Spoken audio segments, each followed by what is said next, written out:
years. In some places in this video, the picture may not match the audio, but it was still made with a lot of hard work and turned out very well. Thanks for watching. Our team would really appreciate it if you put a like and subscribe. In the comments you can suggest us a manga for recap. Enjoy watching! We are introduced to the hero sage Aristotelius. Together with the heroes, he defeated the hero demons, and the rest of the time he spent developing civilization and developing magic items. Aristotelius' life is coming to an end. The elf girl thought he had defeated death, but he tells her that he spent a long time researching it, but it didn't work out. The wise man has one dying wish and the elf girl is ready to fulfill it, but after his words, she is stunned. The elf girl is very angry with Aristotelius. Meltra-sama hits the sage with her fist and doesn't understand how he can say such a thing in such a situation. Something went wrong. He stopped moving. Everyone is in complete shock. He is dead. Everyone doesn't understand how a great sage can die like that. Meltra's blow was so strong that it ended his life. His craving for lewd things was as strong as his craving for knowledge. He got what he deserved. Someone asks to keep his word, calling this man a master. We are introduced to Gallia Bazel and his wife Milena Radolf. Gallia is the head of a famous family that uses magic. Their child was the hope of the family. Gaglia asks his wife if she is all right, and she replies that she feels lust for the child. We are told that mages use spells with magic items, but they need mana. Without large amounts of mana, a wizard is nothing. The head comforts and says that the son will definitely have a large supply of mana. Suddenly, the measuring device glows strongly and everyone is startled. The family was stunned. The mana of their son Reus is 3. Even a complete idiot has a mana of 5. The child's mother claims that the arrow has made 11 turns and assumes that Reus has 1,103, but they tell her that it's just her stupid imagination. Even if they start practicing now, it will take too long to reach the level. The family rejects their son. No one was supposed to know about this, so they decided to tell everyone that the baby died immediately after birth. This baby that shattered all expectations was abandoned in a forgotten part of the forest. A sage in the body of a child recalls that he once met a man who remembered his past life, but everyone laughed, saying he was insane. But he believed in reincarnation and created an object that put mana and memories directly into his soul. Yes, this child received the memories and mana of a great sage. He is the creator of this mana measuring device, but it was a failed prototype. It couldn't measure mana above 100, so he threw it away. Someone started approaching the little guy. They were goblins. Without the staff, he can't use magic. Even if he could, he wouldn't be able to. A voice said, "You look nice, master." It was the Meltra he had always believed in. It was far from being a Meltra. It was the great sage's favorite staff, the dragon staff of Lindworm. The sage was not satisfied. He wanted a snack. Since he had been abandoned, he had not had enough milk. The staff said clearly that they would see each other in the next life. To which the sage exclaimed, "Wait, but it was just a joke. It looks like they need to rewrite the contract," to which the staff agreed. The sage realized that his new body needed a name. His name is now Reus. The staff replied that it understood. Reus said, "Meteor," and the staff killed the monster. He wasn't satisfied with his magic, but that's Reus' limit now. The staff said that it was enough, since he was still a baby. There seems to be something wrong with Reus' neck.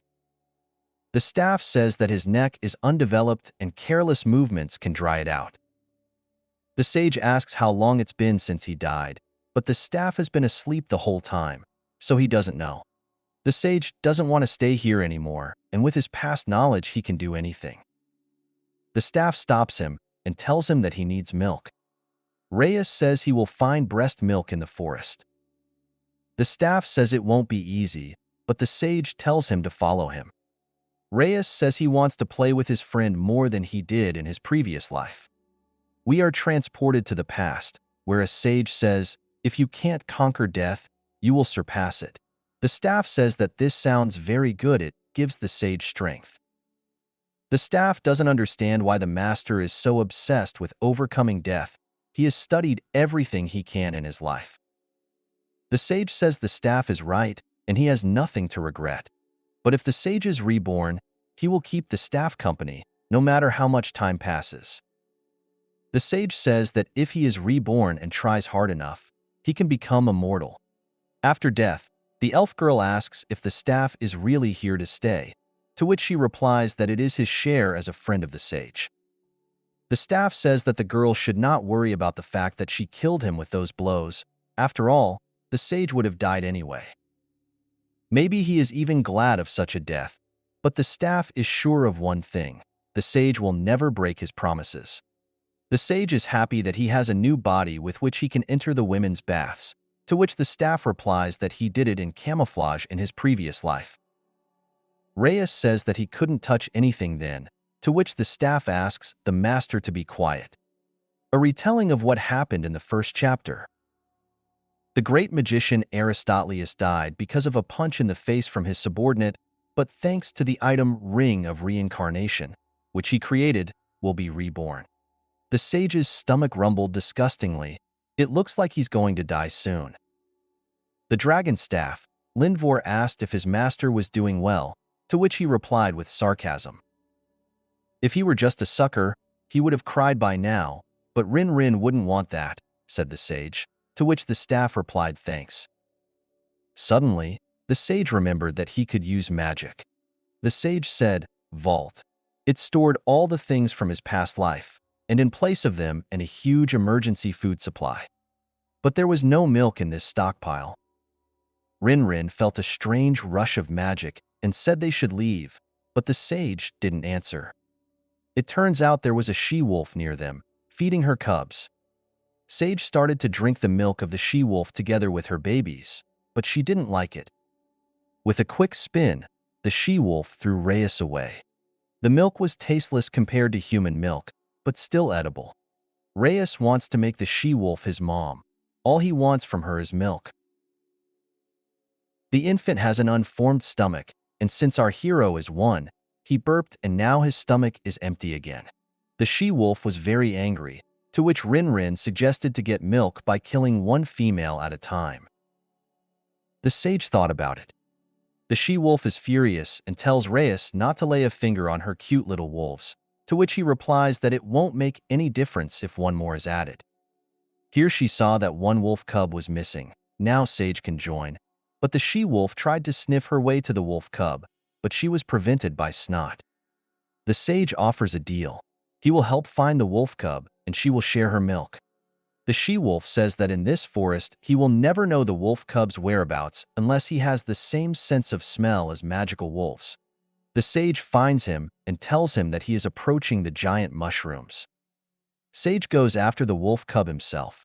After stopping Reus, the she-wolf tells him not to forget the untouchability agreement. If he breaks it, the sage will have to surrender.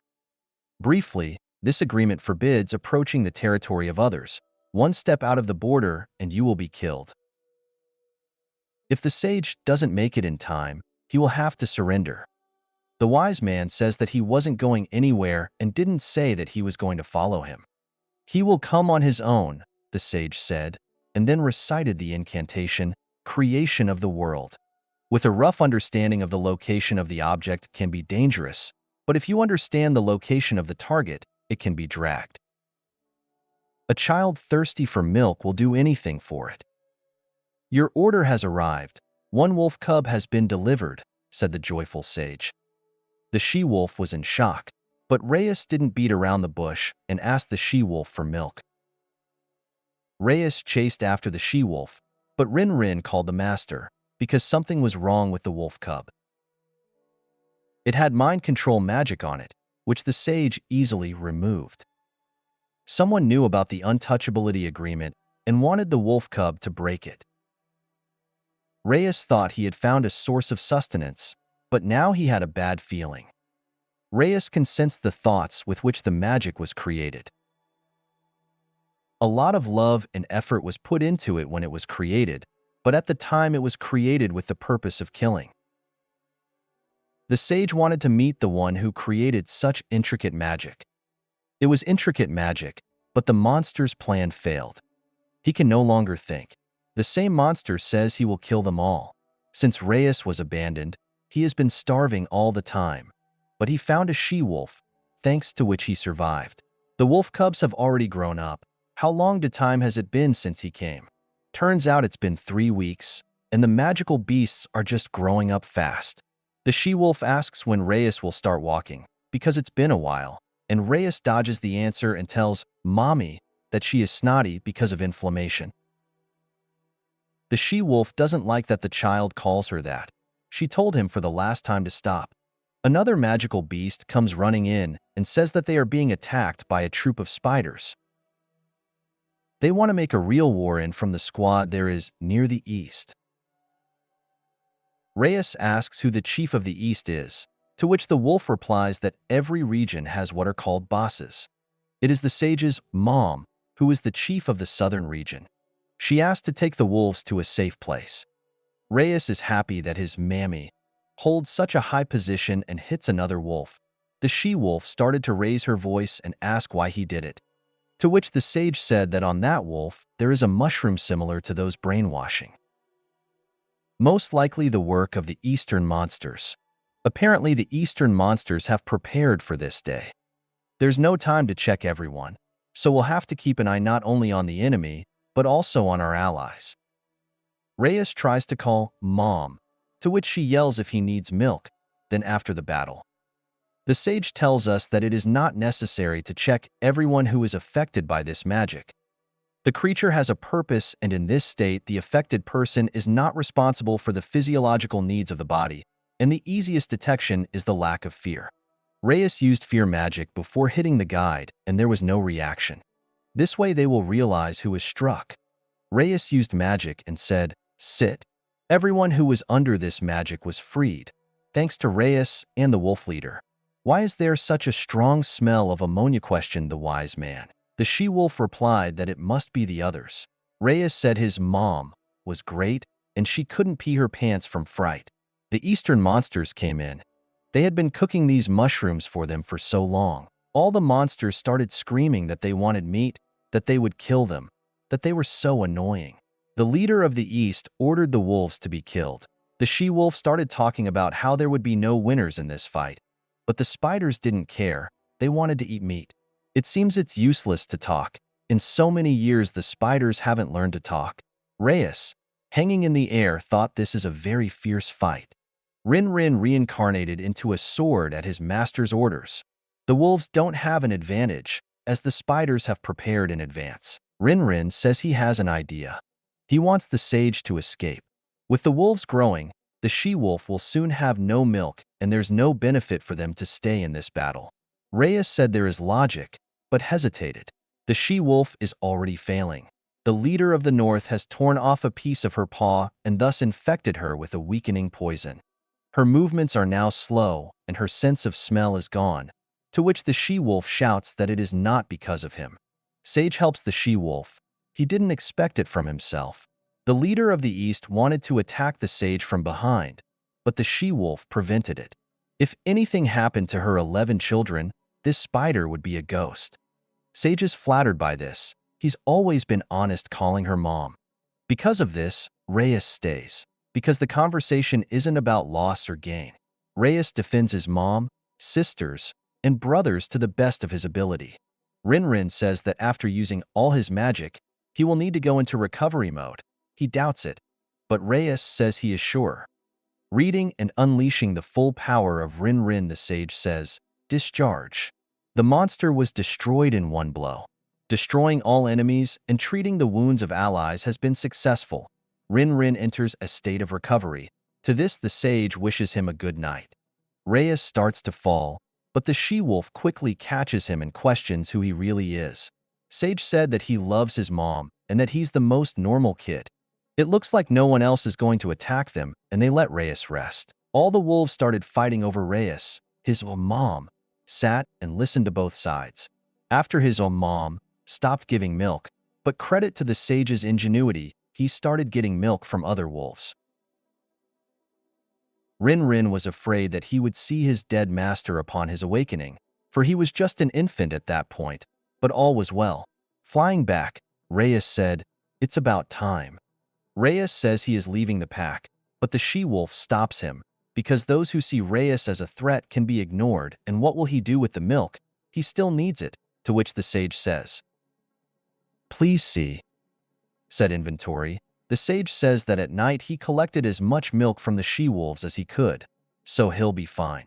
The whole pack pounced on the sage, and the she-wolf said for those to stop.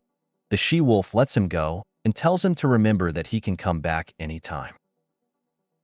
Reus was glad to hear this, and the sage began to fly away. After taking off, the sage shouted to his mother, brothers, and sisters to eat well and said goodbye to them. Rin says that this adventure was no ordinary one.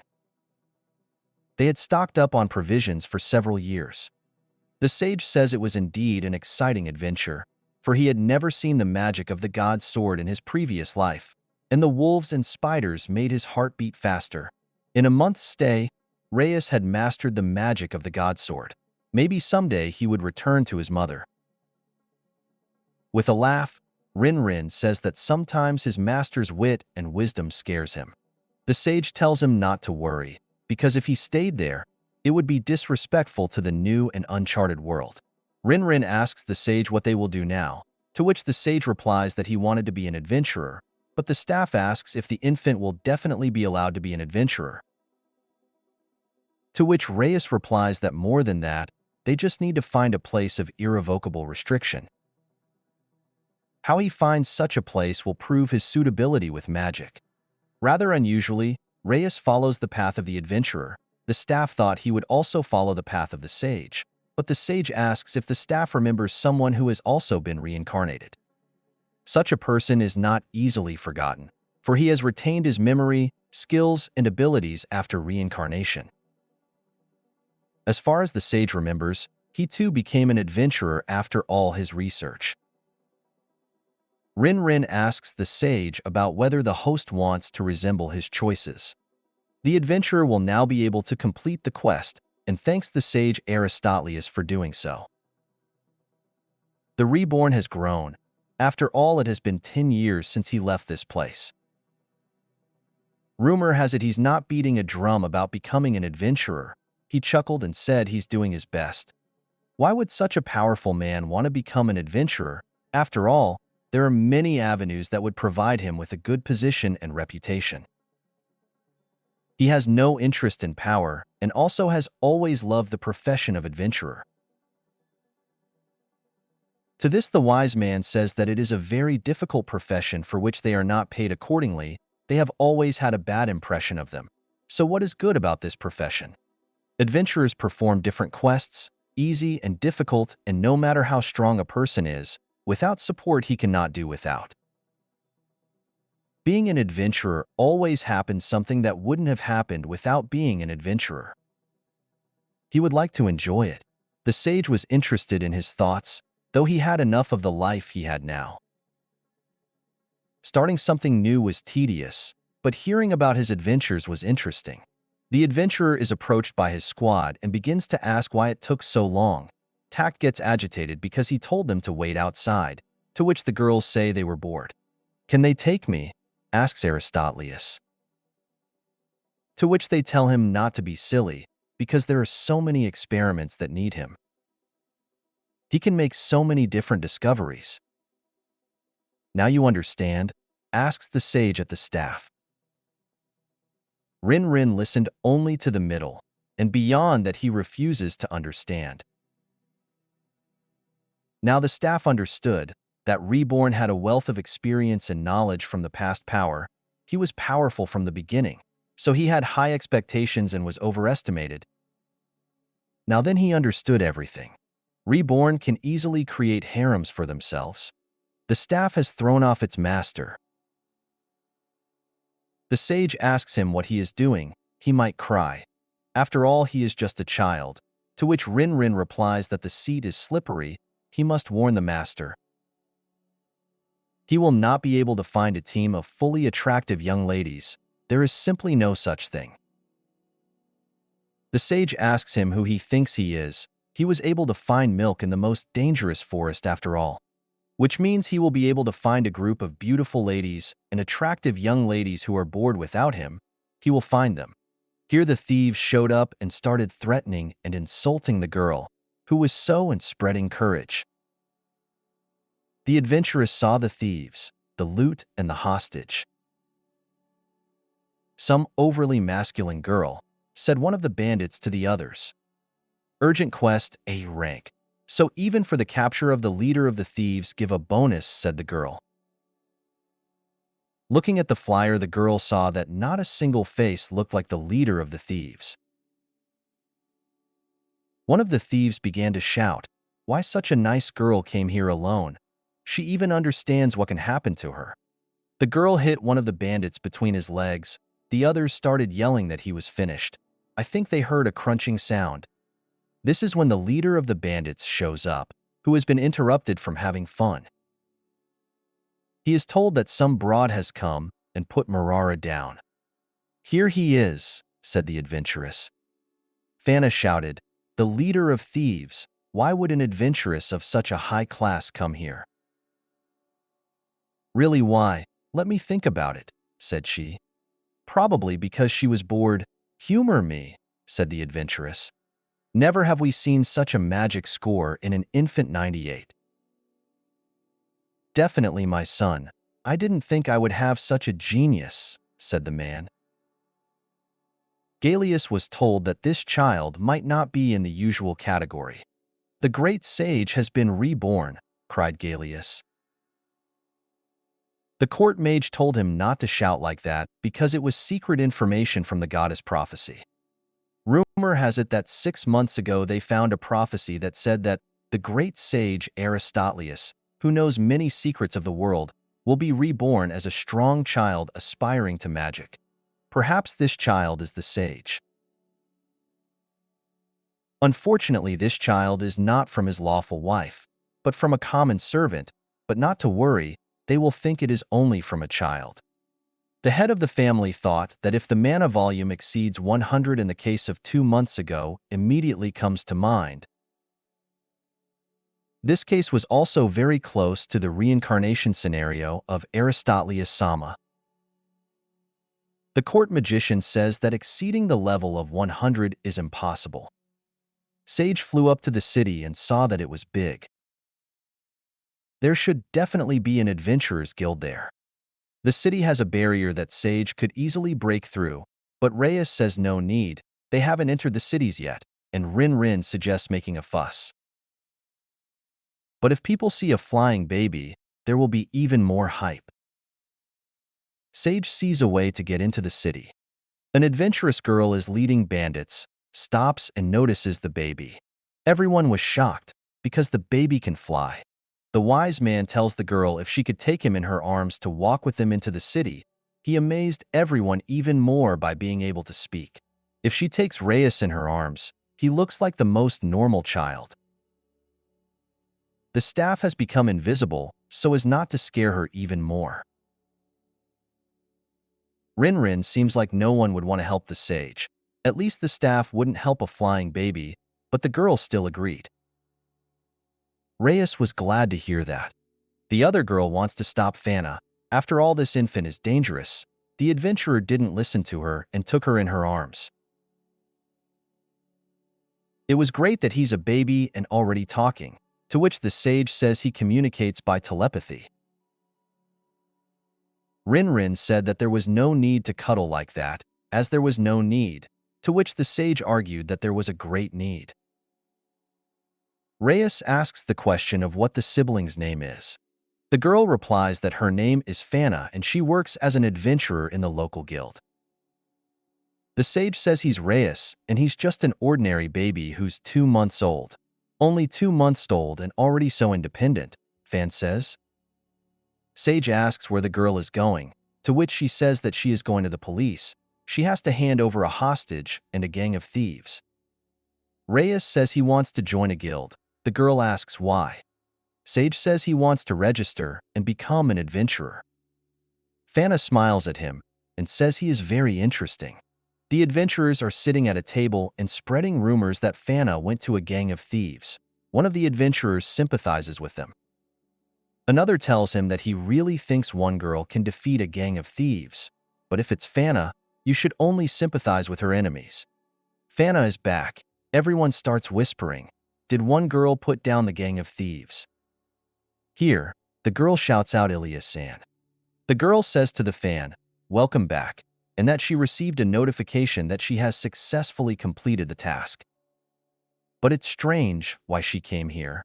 For the reward, you have to go the other way. The fan is asked if she wants something, to which she replies that it's not her who wants something, but this baby. The girl behind the counter immediately started to smile at the baby. She said she didn't understand what Fana meant. But then the wise man said he wanted to join the guild, and was it possible the girl behind the counter apologized and said maybe when you get older, but immediately stopped talking. The girl was frightened, for this infant was speaking. Sage realized that there was no age limit. He could concede to this guild. The girl hesitated and said she would have to take an exam. Reus only had to take the exam. The girl said she had never taken the infant and asked him to wait. This is when the head came in and the adventurers started asking what happened. The guild leader felt a strong aura of magic and asked where he was hiding. The sage said he was very perceptive since he was able to sense Rin. Reus removed the invisibility from his staff. The girl behind the counter began to admire it, and the sage said it wasn't his weapon, but a friend's.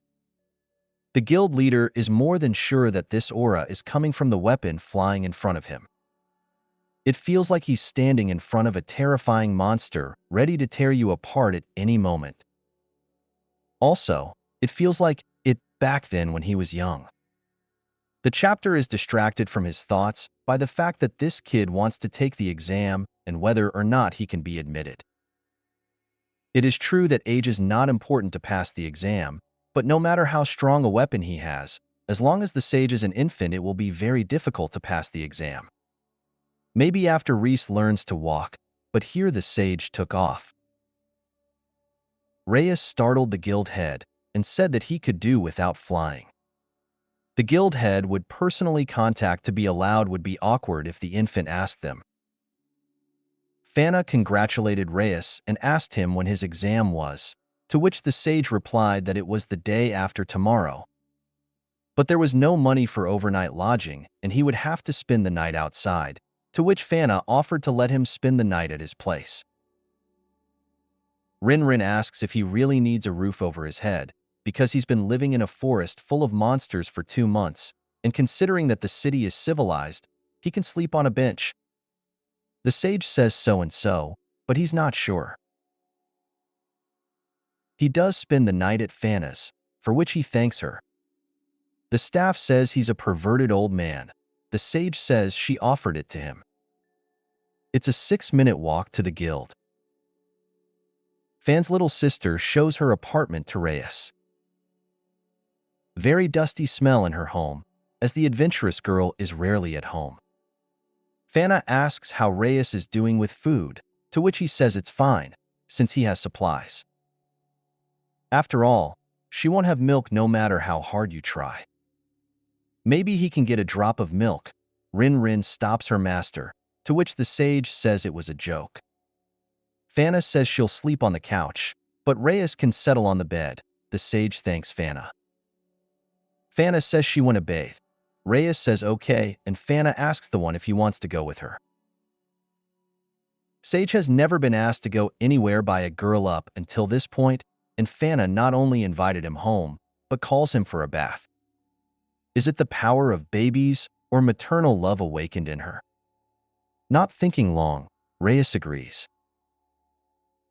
Rin doesn't allow her master to go along with the girl. Maybe the staff wanted to warn him against the pitfalls of spending time with her, but he's still got nothing working underneath. Rin says that in his past life, no one could stop him because of his great power, but now he's a toddler with unstable mana. The staff will make him rethink his sage nature. Reus says he is an infant and doesn't understand anything. The staff puts up a magical barrier which the sage crashes into. The staff tells the sage not to worry. When the girl is done bathing, he will fly after him. The improvised barrier is made in a hurry, but it's still strong. It would take a normal mage a few days to break it down. Reus destroyed the barrier, but immediately Rin flew in after him, just as he had expected. The sage says whether the staff knows the saying, "Don't bite the hand that feeds you." The staff asked for it. According to the pact between them, they can't use any attack magic against each other, without much thought. The sage placed the staff in his inventory and said that as soon as he was done taking a bath, he would come right after him. Rin is very angry at his master, for he underestimated his shove into his inventory, but Reus needed to buy a couple seconds to get the other staff out. Sage says to shake old times, but fighting with a staff in this body could have a bad outcome for Sage. Would he risk his life to end up in a bathtub with a girl? That's a given, says the sage, to which Rin says that old pervert. Fana in the bathtub thought they had started setting off fireworks. This child is so unusual. It looks like a simple baby, but when confronted with the head, his movements were fast and graceful. Children nowadays are so independent. The head of the house came to the main staff of the cathedral to inform His Holiness that a very strong child had been born and that there was no other baby like it in the whole world. This child may be a reincarnated sage of legend and may be trying to replicate the magic he first saw, but there can be no mistake. It is most likely Aristotelius. The family asks the saint to proclaim the reincarnation of the sage on behalf of the cathedral. The saint says that this is not a reincarnated sage, because if it were a great sage, the numbers would be above 1,000 units. But according to the prophecy, the time and place are the same. The priestess asked if they had any more children, to which everyone fell silent. They said no children had been born. The sage flies into Fana's bathtub. She asks if she has something on her face, to which the sage just laughs. And the courtier argued that there couldn't be more than 1,000.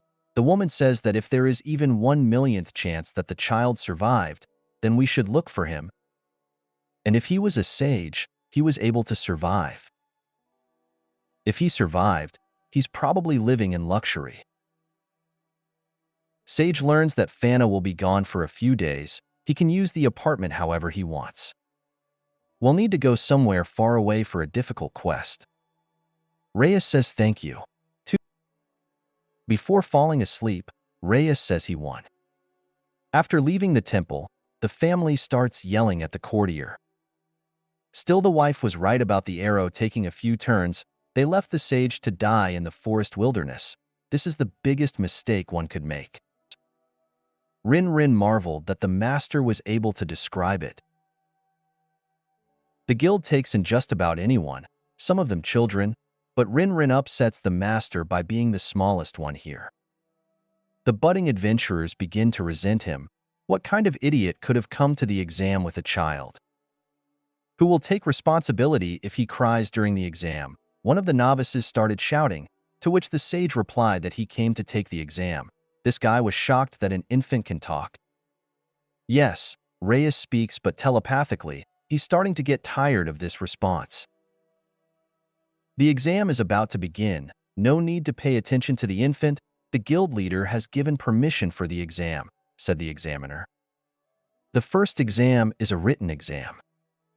According to Fana and Elijah, it tests the basic knowledge of survival and combat. The sage's notions of basic knowledge in his past and present life have changed. Rin says as if the master in his past life knew something about them. Still, there's nothing to worry about. Reus can use mind-reading magic, so any fool can get a passing grade. The questions have become much more difficult, if this is the level of the Adventurers Guild, but the sage more or less understands the answers to the questions of other participants. So only his questions are different. The girl is puzzled and asks the guild head if the child is serious about being allowed to take the exam. The guild leader says that this child has already proven that he is no match for the test. He is probably stronger than many adventurers. A girl named Marcia is perplexed at how the guild leader himself is praising some infant. She had put in so much effort to get to be rank, but no one had praised her like this. A person she respects praises someone younger than her and calls her a genius. How infuriating for her. She is going to give this great genius some fun in the exam. She has set him a very difficult test. Now she is going to see just how brilliant he is. Despite her looks, she's resorted to trickery not befitting her appearance. Reus thinks it's cute in a way. Having written the test, the examiner hands out the score sheets. Announcing the results of the young adventurers, the examiner, gritting his teeth, says that Reus has 100 points. Everything is perfect. The last question was difficult and the sage had to sweat over it, but they gave 31 points for this question. Lucky. Marcia got angry and said that in a real battle he would be nothing but trouble. The fighters would get distracted and panic would set in. And once the mana runs out, Reus won't even say a word of help. He'd be finished. Speaking real would indeed be a good thing, so the sage began to try to talk. Reus spoke. The adventuress was in complete shock. Reus asks her what's wrong. After all, she said to just talk. So he does. The girl is now silent. The adventuress handed out a map to everyone. The newcomers need to get to the intermediate points indicated on the map, pick up labels from them, and reach the finish line in 2 hours. On the way they will come across monsters and newcomers will have to deal with them, but if they cannot cope, you need to turn to the watching fly and call for help. The adventurer gave the hardest part to Reus. The path to the points is quite bumpy and goes through poisonous swamps, to which the wise man said he would go. Everyone else went on foot.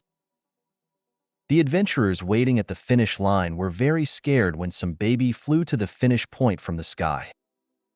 The 3 gave up. 10 people showed up.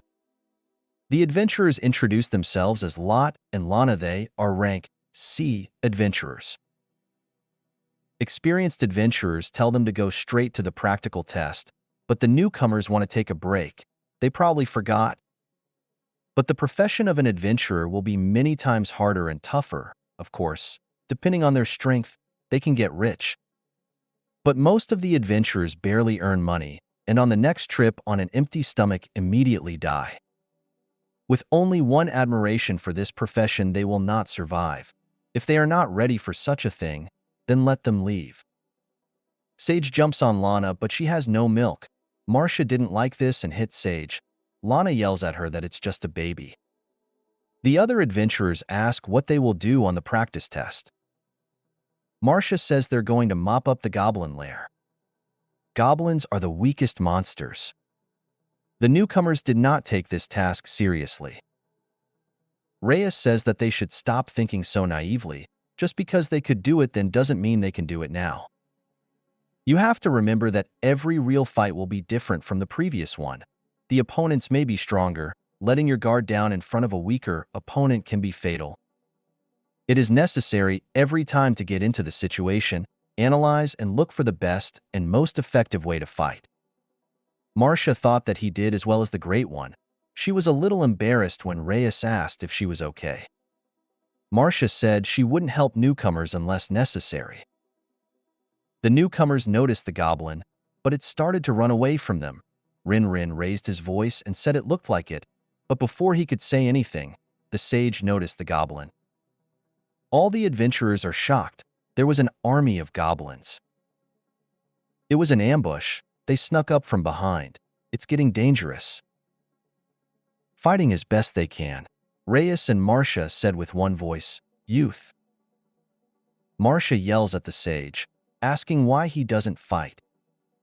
The sage says that if you hurry you can lose your life, because the adventuress knew that there would be so many goblins. That's why she chose this place for the exam.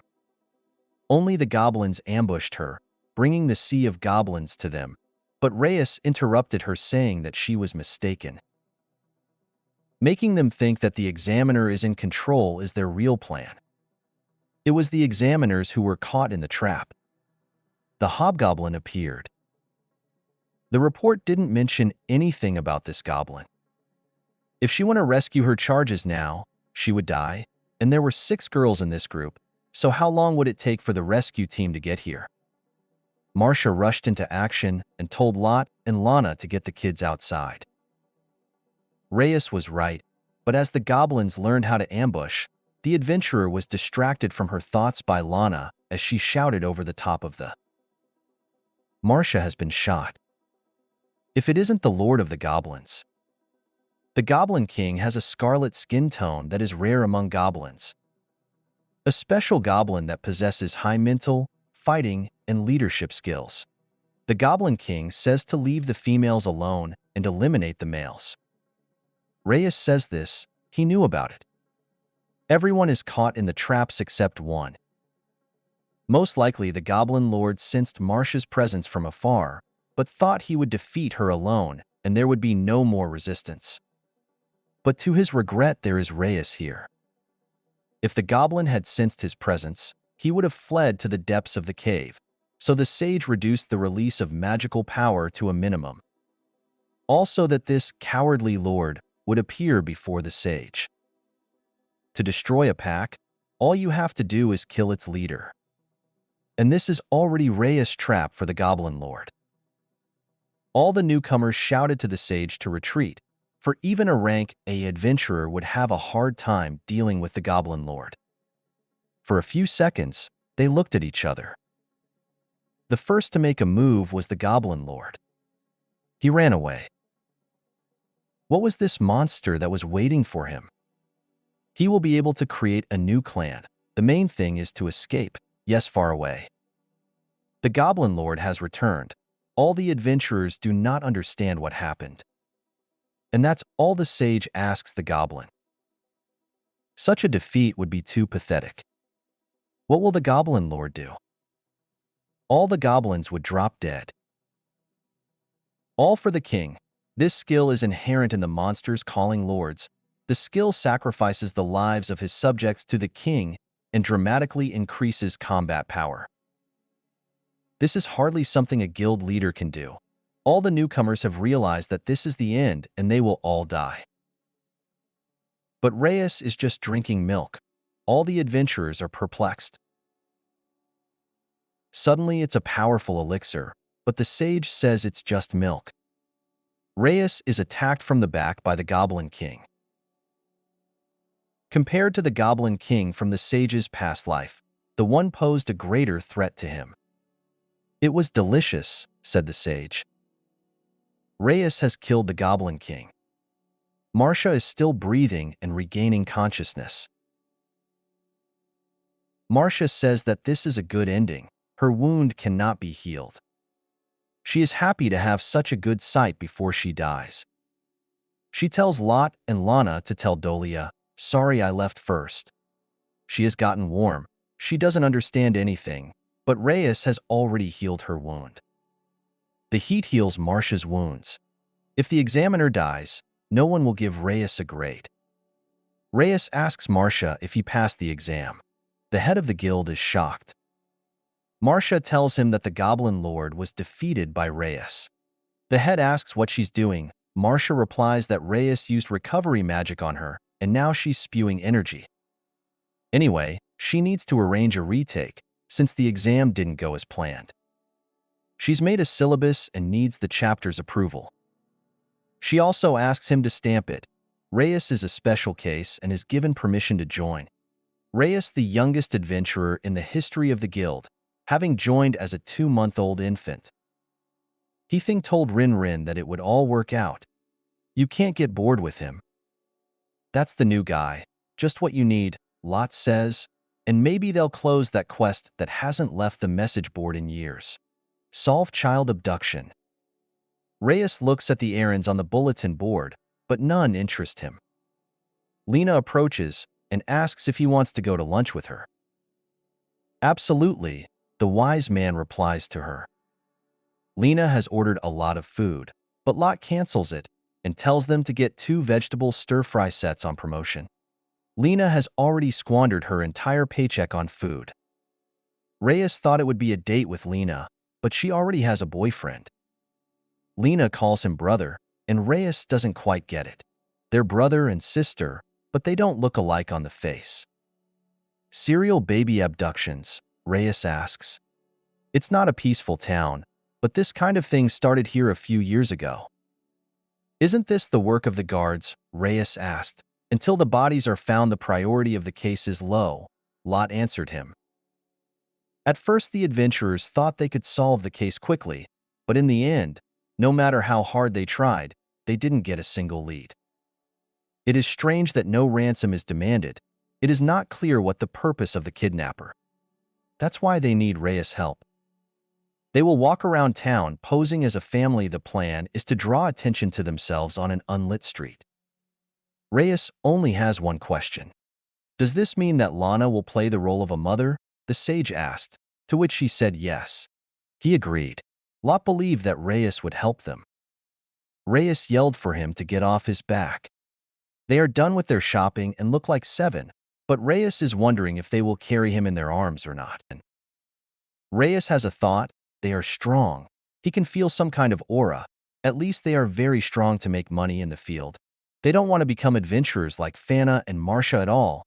They are just paying their debt to the city that saved them. Lana and Lot's parents were killed by monsters.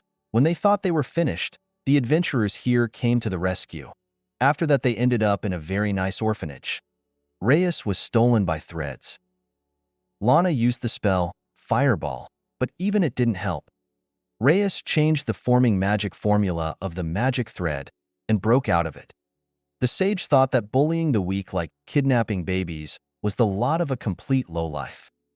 The enemy disappeared as Lot and Lena ran toward Reus, the only clue being a torn piece of thread. Lot specializes in finding the owner of a lost item within the walls of this city. Reus asked if this was his magic, to which Lot said yes. This is good magic. The brother and sister really care about this city. The magic has already found the culprit.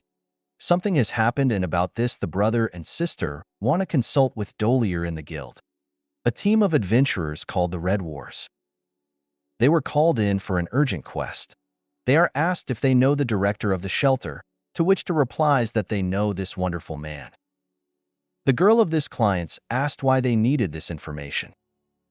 Lot applied the find the owner spell to the magic thread and located the culprit.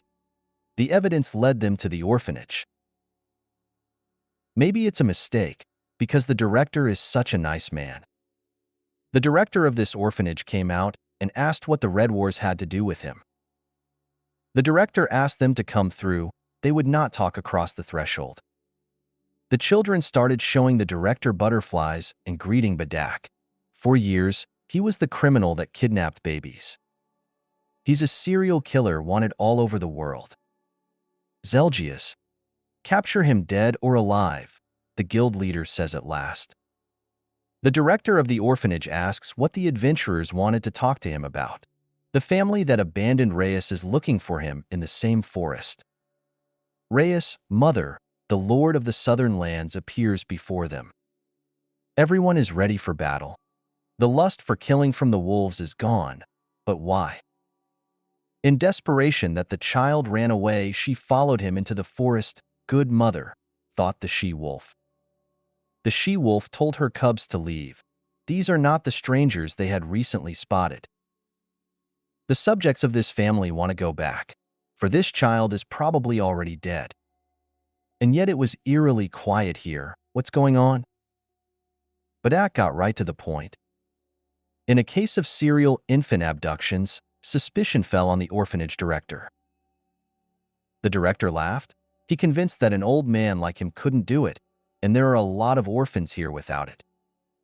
The adventurers began to whisper that indeed, there was no reason for the director to go to this crime. Badak asked the principal if he had ever seen such a thing. The director said he had seen it for the first time. Then the children intervened, and Badak asked the children if they knew what it was. Everyone started shouting that it was a thread and smiling. Badak said it was the right answer. The director outsmarted himself, or rather Zelgius. He has something to tell, but not in front of the kids. It could be a trap. A girl jumps on Bedak and wants him to play with her, but he says he has something to discuss with the director. The kids pull out knives and start telling the adventurers to play with them. Zelginas tried to escape. He should be the one to tell the Red Wars. There is death waiting for all of them. Bedak tells the others to try not to hurt the children. The girl says the spell, slip, and the children fall asleep. Zelginas like the sleep magic, but he wants the children to gain combat experience. He thinks she should leave them. Hilthorn healed the girl.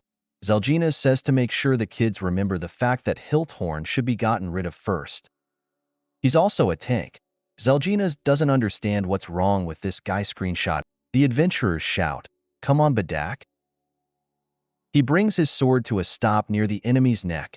No one can move.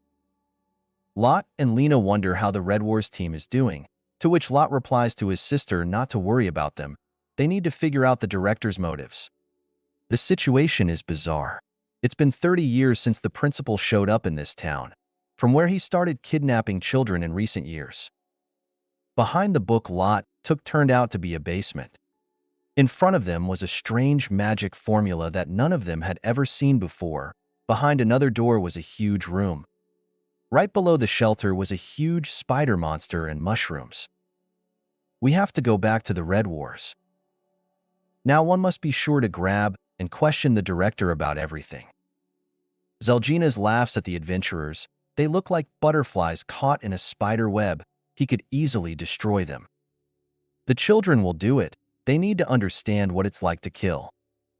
It's useless to appeal to them because they are under the magic of brainwashing. Reus shows up and Zelginas asks who he is. Strange. The director should know the faces of everyone in the orphanage. Zelginas is shocked. Who is this kid that threw him with such force?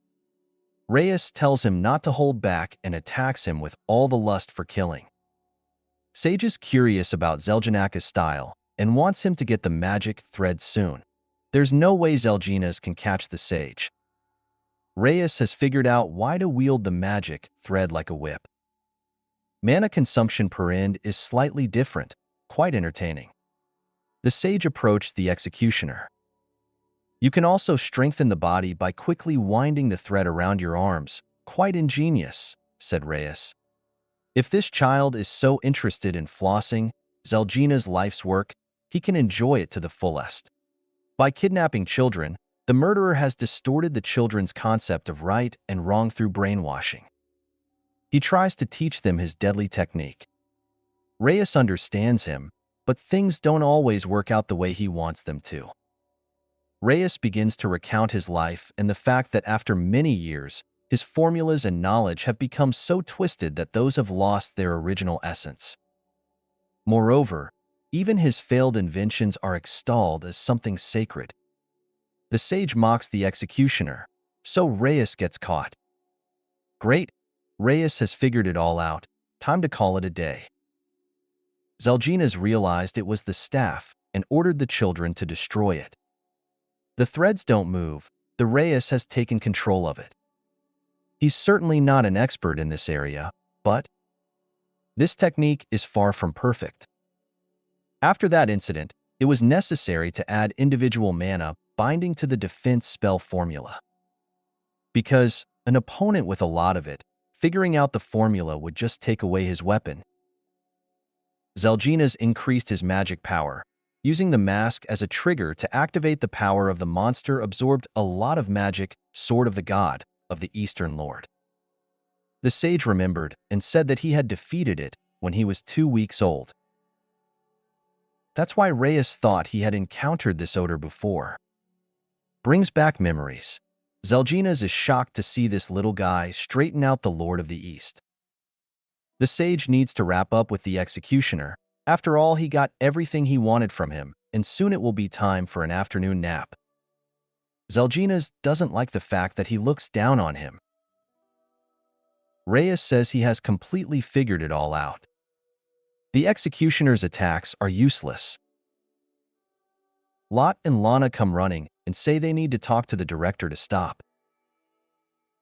Reus defeats Zelginas with his own thread. The sage notices the brother and sister and asks what they wanted to talk to the headmaster about, but Lana has lost her memory after what she saw. The adventurers ask Reus if he's sure he wants to give them all the credit, to which he replies that yes, because such tasks require a special license. Locke calls Reus and asks if he has seen such a seal. Reus tells him that this seal opens the gates of displacement, but only to the one who drew it. And it was drawn about 5 or 6 years ago. Everyone thought it was drawn by the headmaster, but Reus says that humans can't do that. After searching the headmaster's room, the brother and sister found a diary with words of remorse and names. Even though he really was an executioner, Lot thinks he built this orphanage to repent. It's just his assumption. What if the headmaster who took the path of redemption came under the influence of someone who passed this seal? Reus says that if it wasn't for Lot and Lena, he would have missed the real puppeteer. Still, the sage was right, and it was necessary to eradicate the demon race from this world. Did they really manage to survive to this era? Cursed demons. The very embodiment of bad luck is what they've said about the young girl all her life, but today is the unluckiest day of her life. It all started in the morning, when the livestock scattered, left without breakfast. The girl ran after the wagon, and when she caught up, she realized that she had forgotten things. And here she was. She was very afraid that here she would meet the end, and she would definitely be killed. The monsters noticed that their mincemeat was running away, but Fana had already killed them. Asked if the girl was okay, she received an affirmative answer. Fana introduced herself and asked what the girl was doing near the orc shelter. The girl told Fana to turn around. The orcs are coming this way. The girl was thinking what it tastes like. Since you have to put meat on it, it looks like paste. The girl interrupted her by saying, "What interest in cutlets?" Fana got hungry while doing the quests. The girl began to marvel that Fana was an adventurer. The girl says that she left the village to take the adventurer's exam. Fana says that the exam ended 4 days ago, but she can't leave her here, so she will escort her to Baranti. Strangely, Fana senses someone's presence. The girl doesn't realize what happened. Fana was thrown away, and she herself was dragged by something invisible. The girls woke up in a cage. Fana wakes up and realizes that her weapon was taken from her, and she is only from the blacksmith. Fana was surprised at how many orcs there are here. There are over 100 of them here. The head of the orcs appears in front of them and asks if she is impressed with his army. Fana realizes that this orc is in charge. He invites her to stand under his banner. Not only does he have an army with him, but also the secret art of their god. Fana agrees to come under his banner. The orc welcomes her to his army. Reus says the spell, bombardment. Reus greeted Fana. She noticed what he was like in battle and suspected that Reus had incredible magical power. Reus was on a quest to exterminate orcs, but didn't expect there to be so many of them. Reus said he was going back to work and asked to bathe together. Fana said, "Take that," and stabbed the orc. He doesn't understand how she knew. When Fana asked for the orc's palm, she put the mark. And now it's enough for her not to lose sight of it. He dug his own hole, so he's not of interest. Fana tells them to get out of here to safety and leave the rest to Reus. The girl heals Fana's wound, as she turns out to be a healer. The girl is glad she made it to the city alive. Back she will travel by wagon. Fana was hungry and Reus offered her some milk. She didn't refuse. Reus tells her that the exam has been postponed and it should be today. The girl was very happy with this news and ran to the guild. The girl behind the counter asked if Coletta would like to take the entrance exam, to which Marcia replied that it had just ended. Coletta fell down.